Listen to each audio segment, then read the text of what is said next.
Come on, guys. Coach Matrix here from Mile Performance Center with a Whiteboard Wednesday titled Foot for Thought and Why We Need to Accommodate the Ankle in Our Strength Training Programs. So, we just want to highlight the importance of the foot and the ankle in general. When it comes to sport performance, as you can see from the multitude of pictures here, most athletic movements eventually get funneled out of the ball of the foot. All right, and that could range anything from drive in basketball, cut in football, building up acceleration in track, and jump in volleyball.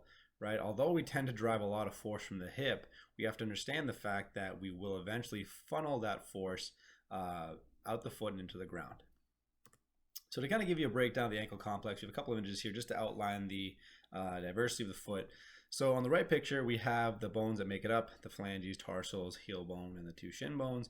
A little more elaborate picture on the left here can give you a better idea of the tendons and musculature that make up the foot, including the calf, the gastroc, and the soleus, to the flexor tendon going across the arch of the foot, and of course the extensors on the top of the foot. And again, just a little more imagery for you guys to get a better idea of what we're looking at. So we better understand the path of force, we like to call the force funnel. So we have two images here, a sprinter on the left and a jumper on the right.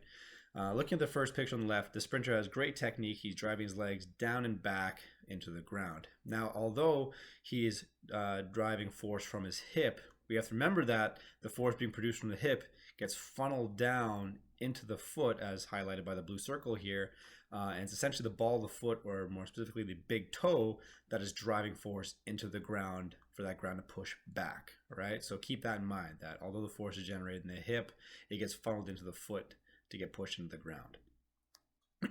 Same thing on the right here.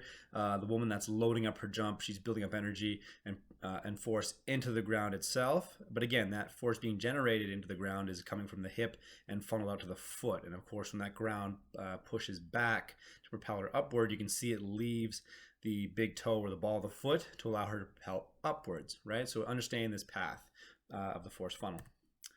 So how do we train what I call the force funnel? Well, the goal is twofold. The first is to build the arch, and the second is to lessen the GTO. All right, and they go hand in hand, right? The stronger the arch, the more optimal the force distribution is going to be. For those with a weaker arch, we're going to have bleeding force. And we can see that in both images on left and right. Image on the left here, we can see that the force being derived from the hip into the ground is optimized and more forceful because we have a stronger arch allowing that distribution. Conversely, on the right here, with a weaker arch or weaker foot, we can see that the force is being negated because we're bleeding out energy through the foot. Now, when we're talking about the GTOs, we tend to look at them as overprotective, and this is for a good reason, right? Let's say we have a very strong hip and we're able to produce large amounts of force from the hip. If we have a weaker foot, right, our GTOs will kick in and they're more overprotective.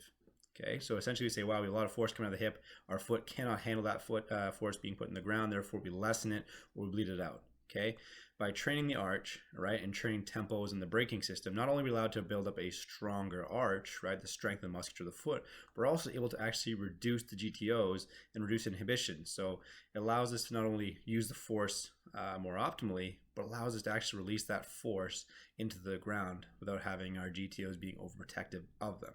Right, so again, the goal is twofold: strengthen the arch and reduce the inhibition to allow force being generated from the hip, get pushed through the foot, funneled through the foot into the ground. So some of the ways we train that, common for us is heel elevated split squats. As you can see from our athlete on the right here, we're doing a split squat through with clawing our big toe into the ground and having our foot back of our heel off the ground. We also do heel raises or calf raises, the spring ankle complex, power steps and drives. We're actually telling our athlete, hey, claw that big toe into the ground and drive that opposing knee up towards the belt line. Now, these exercises can be used either as accessories or primaries, just depending on the program you want to run. A couple good examples of a primary for heel elevated split squats.